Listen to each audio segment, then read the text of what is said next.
अगर तुम रात में किसी पुराने बंगले के पास से गुजरते हो तो मेरी बात ध्यान से सुनना।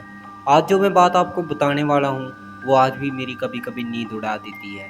जी हाँ दोस्तों, उस रात मैं अकेला था।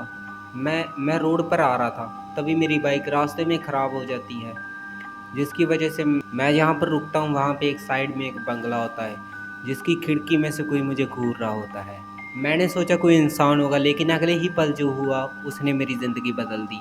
अगर उस रात मैं 5 मिनट और वहाँ पर रुक जाता तो शायद मैं आज तुम्हें एक कहानी सुनाने के लिए ज़िंदा नहीं रहता। तो सुनो उस रात मेरे साथ हुआ क्या था। ये घटना करीब 1.5 साल पहले की है। मैं अपने दोस्त के गांव से अपने घर के लिए लौट रहा था। मुझे रात के 12:30 बज चुके थे और अभी अभी बारिश होकर ही रुकी थी। तो रास्ता बिल्कुल सुनसान था, ना कोई गाड़ी थी और ना ही किसी जानवर की आवाज़ आ रही थी और ना ही वहाँ पे कोई इंसान था। मैं आराम से बाइक चला रहा था, तभी मेरी बाइक ख़राब हो जाती है। और जहाँ पर मेरी बाइक ख़राब होती है मैं वहाँ पे एक सड़क के किनारे देखता हूँ। तो सड़क के किनारे एक बहुत ही तगड़ा बंगला होता है। वो बंगला पूरी तरह खाली था और दीवारों पर हरी काई जमी हुई थी और लोहे का बड़ा गेट आधा खुला हुआ था, जो हवा की वजह से धीरे धीरे हिल रहा था। सबसे अजीब बात यह थी कि पूरे इलाके में अंधेरा था, लेकिन उस बंगले की दूसरी मंजिल के कमरे की खिड़की में से हल्की पीली लाइट दिखाई दे रही थी। मैंने ज़्यादा ध्यान नहीं दिया और आगे बढ़ने लगा। तो मेरी बाइक ख़राब हो चुकी थी। मैंने 2-3 बार किक मारी, वो स्टार्ट नहीं हुई और उसका इंजन बिल्कुल शांत था।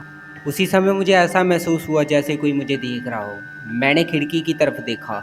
इस बार खिड़की में कोई रोशनी नहीं थी, बल्कि उस खिड़की में एक लंबा काला साया खड़ा था। मैंने आंखें मली, लेकिन वो साया अब भी वही था। मेरे हाथ कांपने लगे और मैंने फिर से बाइक स्टार्ट करने की कोशिश की और तभी बंगले के अंदर से किसी औरत की धीमी आवाज़ आई, मदद करो। मैं कुछ पल के लिए रुक गया। दिमाग कह रहा था वहाँ से भाग जाओ, लेकिन मेरा दिल कह रहा था कि सच में कोई मुसीबत में है और मुझे उसकी मदद करनी चाहिए। मैंने अपने मोबाइल की टॉर्च जलाई और धीरे धीरे उस बंगले की गेट की तरफ बढ़ने लगा।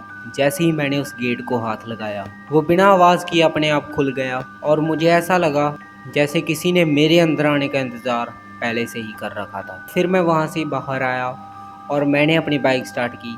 तभी मेरी बाइक स्टार्ट हुई और मैं अपनी बाइक लेकर वहाँ से भाग आया।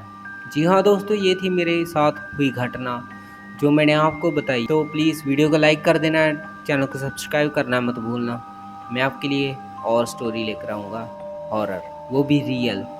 तो धन्यवाद।